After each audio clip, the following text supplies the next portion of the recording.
देश के बंटवारे के बाद एक समय ऐसा भी आया जब हिंदुस्तान और पाकिस्तान के पागल खानों में जो पागल थे उनकी अदला बदली की जाने का निश्चय किया गया।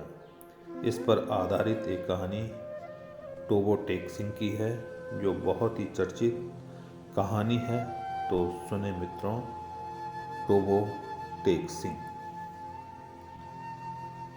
बंटवारे के 2-3 साल बाद पाकिस्तान और हिंदुस्तान की सरकारों को ख्याल आया कि साधारण कैदियों की तरह पागलों का भी तबादला हो जाना चाहिए, यानी कि जो मुसलमान पागल हिंदुस्तान के पागल खानों में हैं उन्हें पाकिस्तान पहुंचा दिया जाए और जो हिंदू और सिख पाकिस्तान के पागल खानों में हैं उन्हें हिंदुस्तान के हवाले कर दिया जाए।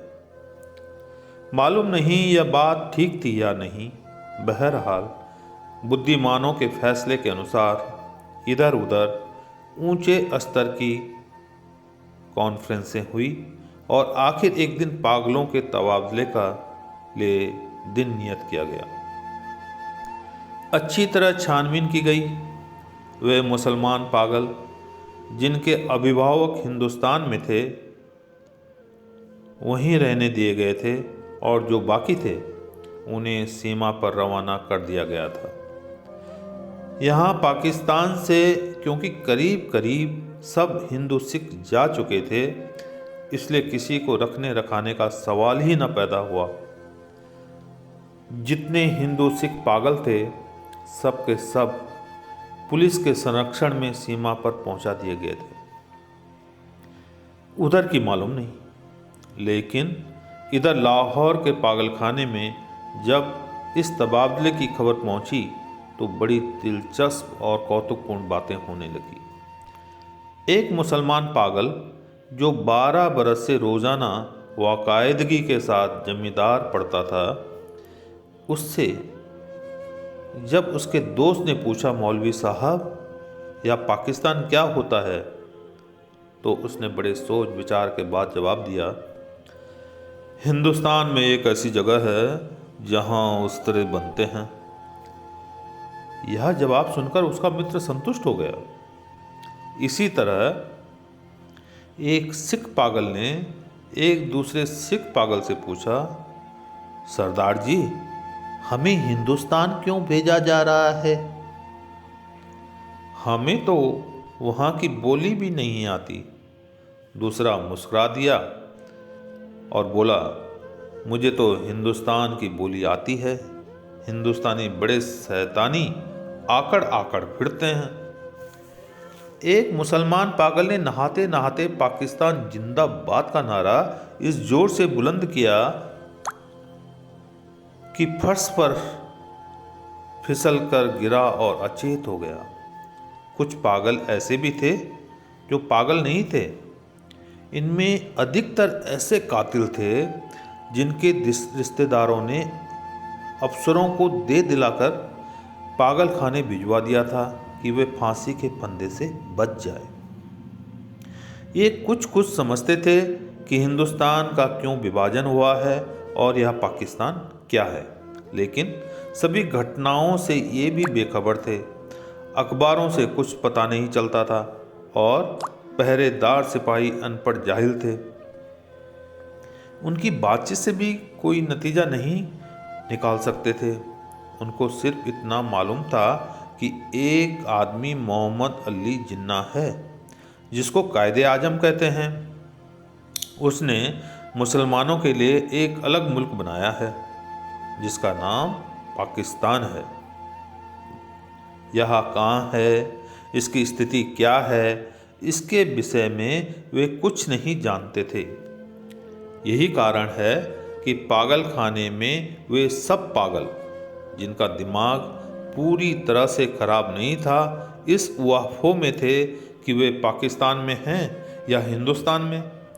अगर हिंदुस्तान में हैं तो पाकिस्तान कहाँ है, और अगर वे पाकिस्तान में हैं तो यह कैसे हो सकता है कि वे कुछ अर्सा पहले यहाँ रहते हुए भी हिंदुस्तान में थे। एक पागल तो पाकिस्तान और हिंदुस्तान और पाकिस्तान के चक्कर में ऐसा पड़ा कि और ज़्यादा पागल हो गया। झाड़ू देते देते एक दिन दरख्त पर चढ़ गया और एक टहनी पर बैठकर 2 घंटे लगातार भाषण देता रहा, जो पाकिस्तान और हिंदुस्तान के नाजुक मामले में था। सिपाहियों ने उसे नीचे उतरने के लिए कहा तो वह और ऊपर चढ़ गया। डराया धमकाया गया तो उसने कहा, मैं न हिंदुस्तान में रहना चाहता हूँ न पाकिस्तान में, मैं इस पेड़ पर ही रहूँगा। बड़ी मुश्किल के बाद जब उसका दौरा ठंडा पड़ गया तो वह नीचे उतरा और अपने हिंदू सिख दोस्तों से गले मिलकर रोने लगा। इस ख्याल से उसका दिल भर आया कि उसे छोड़कर हिंदुस्तान चले जाएंगे। एक MSc पास रेडियो इंजीनियर जो मुसलमान था और दूसरे पागलों में बिल्कुल अलग थलग बाग की एक खास रॉस पर सारा दिन खामोश टहलता रहता था, में यह तब्दीली प्रकट हुई कि उसने अपने तमाम कपड़े उतारकर दफेदार के हवाले कर दिए और नंग धड़ंग सारे बाग में चलना शुरू कर दिया। एक मोटे मुसलमान पागल ने, जो मुस्लिम लीग का एक सक्रिय कार्यकर्ता रह चुका था और दिन में 15-16 बार नहाया करता, एकदम नई आदत छोड़ दी। उसका नाम मोहम्मद अली था। चुनाचे उसने एक दिन अपने जंगले में घोषणा कर दी कि वह कायदे आजम मोहम्मद अली जिन्ना है। उसकी देखा देखी एक सिख पागल मास्टर तारा सिंह बन गया। करीब था कि उस जंगले में खून खराबा हो जाए, मगर दोनों को खतरनाक पागल करार देकर अलग अलग बंद कर दिया गया। लाहौर का एक नौजवान हिंदू वकील था जो मोहब्बत में पड़कर पागल हो गया था। जब उसने सुना कि अमृतसर हिंदुस्तान में चला गया है तो उसे बहुत दुख हुआ। उसी शहर की एक हिंदू लड़की से उसे प्रेम हो गया था। यद्यपि उसने उस वकील को ठुकरा दिया था, मगर दीवानगी की हालत में भी वह उसको बुला नहीं था। चुनाचे वह उन तमाम मुस्लिम लीडरों को गालियां देता था जिन्होंने मिल मिलाकर हिंदुस्तान के 2 टुकड़े कर दिए। उसकी प्रेमिका हिंदुस्तानी बन गई थी और वह पाकिस्तानी। जब तबादले की बात शुरू हुई तो वकील को पागलों ने समझाया कि वह दिल छोटा ना करे, उसको हिंदुस्तान भेज दिया जाएगा, उस हिंदुस्तान में जहां उसकी प्रेमिका रहती है। मगर वह लाहौर छोड़ना नहीं चाहता था, इस ख्याल से कि अमृतसर में उसकी प्रैक्टिस नहीं चलेगी। यूरोपियन वार्ड में 2 एंग्लो इंडियन पागल थे। उनको जब मालूम हुआ कि हिंदुस्तान को आज़ाद करके अंग्रेज चले गए हैं तो उनको बड़ा दुख हुआ। वे छिप छिप कर घंटों इस समस्या पर बातचीत करते रहते कि पागल खाने में उनकी हैसियत किस तरह की होगी। यूरोपियन वार्ड रहेगा या जाएगा, ब्रेकफास्ट मिला करेगा या नहीं, क्या उन्हें डबल रोटी बनाम ब्लडी इंडियन चपाती तो जहर मार नहीं करनी पड़ेगी। एक सिख था जिसको पागल खाने में दाखिल हुए 15 वर्ष हो चुके थे। हर समय उसकी जबान से अजीब व गरीब शब्द सुनने में आते थे। ओपर दी गडगड, दी एनेक्स, दी बेधाना, दी मूंग की दाल ऑफ दी लालटेन। वह दिन को सोता था न रात को। पहरादारों का यह कहना था कि 15 वर्ष के इस लंबे अरसे में वह एक क्षण के लिए भी न सोया था। लेटता भी नहीं था, अलबत्ता कभी कभी किसी दीवार के साथ टेक लगा लेता था। हर समय खड़े रहने से उसके पांव सूज गए थे, पिंडलियां भी फूल गई थी, मगर इस शारीरिक तकलीफ के बावजूद लेटकर आराम नहीं करता था। हिंदुस्तान, पाकिस्तान और पागलों के तबादले के विषय में जब कभी पागलों में चर्चा होती थी तो वह ध्यान से सुनता था। कोई उससे पूछता था कि उसका क्या ख्याल है तो वह बड़ी गंभीरता से जवाब देता, ऊपर दी गटगट, दी एनेक्स, दी बेदाना, दी मूंग की दाल ऑफ दी पाकिस्तान गवर्नमेंट। लेकिन बाद में आप दी पाकिस्तान गवर्नमेंट की जगह आप दी टोबा टेक सिंह ने ले ली और उसने दूसरे पागलों से पूछना शुरू किया कि टोबा टेक सिंह कहाँ है, कहाँ का रहने वाला है, लेकिन किसी को भी मालूम नहीं था कि वह पाकिस्तान में है या हिंदुस्तान में। जो बताने की कोशिश करते थे खुद इस उलझन में फंस जाते थे कि सियालकोट पहले हिंदुस्तान में होता था पर अब सुना है कि पाकिस्तान में है। क्या पता है कि लाहौर जो अब पाकिस्तान में है कल हिंदुस्तान में चला जाएगा या सारा हिंदुस्तान ही पाकिस्तान बन जाए। और यह भी कौन सीने पर हाथ रखकर कह सकता है कि हिंदुस्तान और पाकिस्तान दोनों किसी दिन सिरे से गायब न हो जाएंगे। एक सिख पागल के केस छिद्रे होकर थोड़े ही रह गए थे क्योंकि वह बहुत कम नहाता था, दाढ़ी और बाल आपस में जम गए थे, जिसके कारण उसकी शक्ल बड़ी भयानक हो गई थी। लेकिन वह आदमी किसी का नुकसान नहीं करता था। 15 वर्षों में उसने किसी से झगड़ा फसाद नहीं किया था। पागल खाने के जो पुराने नौकर थे वे उसके बारे में इतना जानते थे कि टोबा टेक सिंह में उसकी कई ज़मीनें थी। अच्छा खाता पीता जमींदार था कि अचानक ही दिमाग उलट गया। उसके रिश्तेदार लोहे की मोटी मोटी जंजीरों में उसे बांध कर लाए और पागल खाने में दाखिल करा गए। महीने में एक बार मुलाकात के लिए ये लोग आते थे और उसकी राजी खुशी मालूम करके चले जाते थे। एक मुद्दत तक यह क्रम चलता रहा, लेकिन जब पाकिस्तान हिंदुस्तान की गड़बड़ शुरू हो गई तो उनका आना बंद हो गया। उसका नाम बिशन सिंह था, मगर सब उसे टोबा टेक सिंह कहते थे। उसे बिल्कुल यह मालूम न था कि दिन कौन सा है, महीना कौन सा है या कितने साल बीत चुके हैं।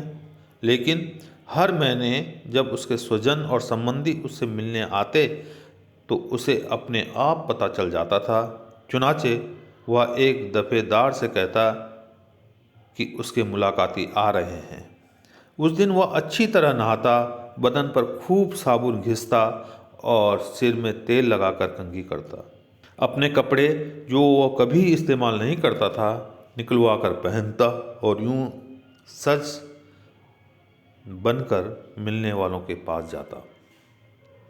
वे उससे कुछ पूछते तो वह चुप रहता या कभी कभी ऊपर दी गटगट, दी एनेक्स, दी बेदाना, दी मूंग दी दाल ऑफ दी लालटेन कह देता। उसकी एक लड़की थी जो हर महीने एक उंगल बढ़ती बढ़ती 15 वर्ष में जवान हो गई थी।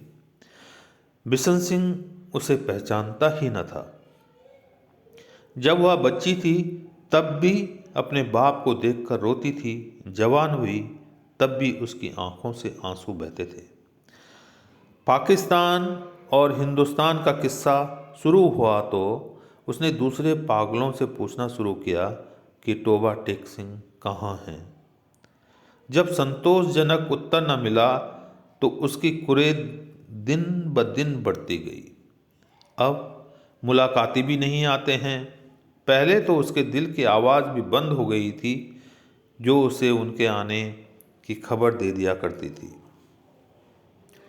उसकी बड़ी इच्छा थी कि वे लोग आएं जो उससे सहानुभूति प्रकट करते थे और उसके लिए फल, मिठाइयाँ और कपड़े लाते थे। वह यदि उनसे पूछता कि टोबा टेक सिंह कहाँ है तो वे निश्चित बता देते कि पाकिस्तान में है या हिंदुस्तान में है, क्योंकि उसका विचार था कि टोबा टेक सिंह ही से आते हैं जहां उसकी ज़मीन है। पागल खाने में एक पागल ऐसा भी था जो अपने को खुदा कहता था। उससे जब एक दिन बिशन सिंह ने पूछा कि टोबा टेक सिंह पाकिस्तान में है या हिंदुस्तान में, तो उसने अपनी आदत के मुताबिक पहले कहा लगाया और कहा वह न पाकिस्तान में है और न हिंदुस्तान में। इसलिए कि हमने अभी तक हुक्म नहीं दिया। बिशन सिंह ने उस खुदा से कई बार मिन्नत खुशामत से कहा कि वह उसे हुक्म दे दे ताकि झंझट खत्म हो, मगर वह बहुत व्यस्त था क्योंकि उसे और भी अनगिनत हुक्म देने थे। एक दिन तंग आकर वह उस पर बरस पड़ा। ऊपर दी गड़गड़, दी एनेक्स, दी बिधाना, दी मूंग दी दाल ऑफ वाहे गुरु जी दा खालसा एंड वाहे गुरु जी दी फतेह। जो बोले सो निहाल सत श्री अकाल। उसका शायद यह मतलब था कि तुम मुसलमान के खुदा हो, सिखों के खुदा होते तो जरूर मेरी सुनते। तबादले के कुछ दिन पहले टोबा टेक सिंह का एक मुसलमान दोस्त मुलाकात के लिए आया। पहले वह कभी नहीं आया था। जब बिशन सिंह ने उसे देखा तो एक तरफ हटा और वापस जाने लगा, मगर सिपाहियों ने उसे रोका। यह तुमसे मिलने आया है, तुम्हारा दोस्त फजलुद्दीन है। बिशन सिंह ने फजलुद्दीन को एक नज़र देखा और कुछ बड़बड़ाने लगा। फजलुद्दीन ने आगे बढ़कर उसके कंधे पर हाथ रखा। मैं बहुत दिनों से सोच रहा था कि तुमसे मिलूं, लेकिन फुर्सत ही ना मिली। तुम्हारे सब आदमी राजी खुशी हिंदुस्तान चले गए थे। मुझसे जितनी मदद हो सकी मैंने की। तुम्हारी बेटी रूप कौर। वह कुछ कहते कहते रुक गया। बिशन सिंह कुछ याद करने लगा। बेटी रूप कौर? फजलुद्दीन ने कुछ रुककर कहा, हाँ, वह भी ठीक ठाक है, उसके साथ ही चली गई थी। बिशन सिंह चुप रहा। फजलुद्दीन ने कहना शुरू किया, उन्होंने मुझसे कहा था कि तुम्हारी राजी खुशी पूछता रहूं। अब मैंने सुना है कि तुम हिंदुस्तान जा रहे हो।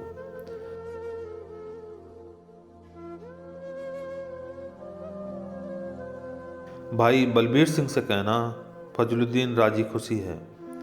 2 भूरी भैंसें जो वे छोड़ गए थे उनमें से एक ने कट्टा दिया है, दूसरी के कट्टी हुई थी, पर वह 6 दिन के होकर मर गई।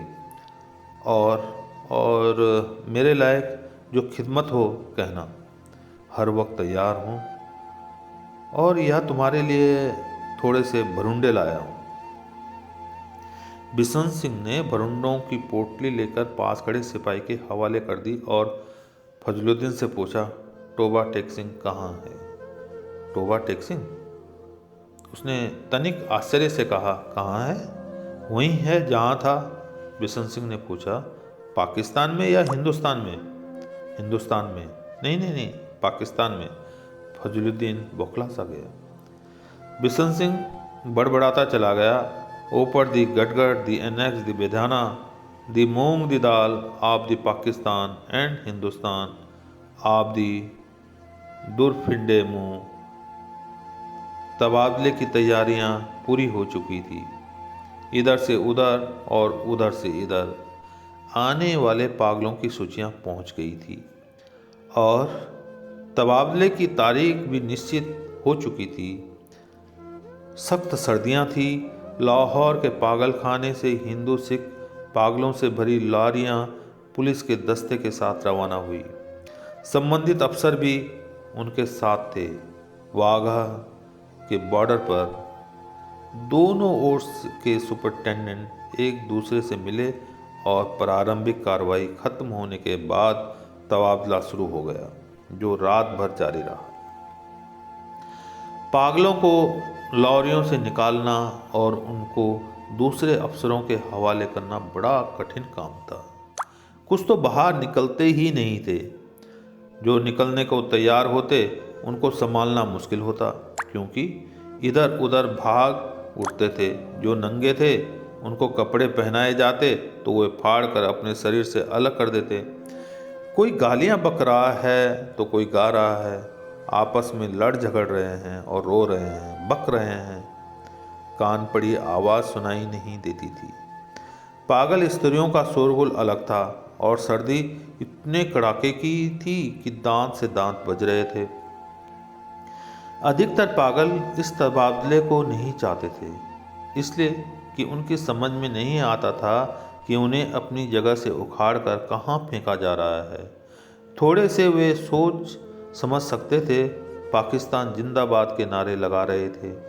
2-3 बार झगड़ा होते होते बचा, क्योंकि कुछ हिंदुओं और सिखों को ये नारे सुनकर तैस आ गया था। जब बिशन सिंह की बारी आई और जब उसको दूसरी ओर भेजने के संबंध में अधिकारी लिखत पढ़त करने लगे, तो उसने पूछा, टोबा टेक सिंह कहाँ है, पाकिस्तान में या हिंदुस्तान में? संबंधित अधिकारी हंसा और बोला, पाकिस्तान में। यह सुनकर बिशन सिंह उछलकर एक तरफ हटा और दौड़कर अपने शेष साथियों के पास पहुंच गया। पाकिस्तानी सिपाहियों ने उसे पकड़ लिया और दूसरी तरफ ले जाने लगे, किंतु उसने चलने से इनकार कर दिया। टोबा टेक सिंह कहाँ है? और जोर जोर से चिल्लाने लगा, ऊपर दी गटगट दी एनक्स दी बेदाना दी मूंग दी दाल ऑफ टोबा टेक सिंह एंड पाकिस्तान। उसे बहुत समझाया गया, देखो टोबा टेक सिंह अब हिंदुस्तान में चला गया है, यदि नहीं गया है तो उसे तुरंत ही भेज दिया जाएगा, किंतु वह न माना। जब जबरदस्ती दूसरी ओर उसे ले जाने की कोशिश की गई तो वह बीच में एक स्थान पर इस प्रकार अपनी सूजी हुई टांगों पर खड़ा हो गया जैसे अब कोई ताकत उसे वहां से नहीं हटा सकेगी, क्योंकि आदमी बेजार पागल था, इसलिए उसके साथ जबरदस्ती नहीं की गई। उसको वहीं खड़े रहने दिया गया और शेष काम होता रहा। सूरज निकलने से पहले स्तब्ध खड़े बिशन सिंह के गले से गगनभेदी चीख निकली। इधर उधर से कई अफसर दौड़े आए और देखा कि वह आदमी जो 15 वर्ष तक दिन रात अपनी टांगों पर खड़ा रहा था, औंधे मुंह लेटा था। इधर कांटेदार तारों के पीछे पाकिस्तान था, उधर वैसे ही कांटेदार तारों के पीछे हिंदुस्तान।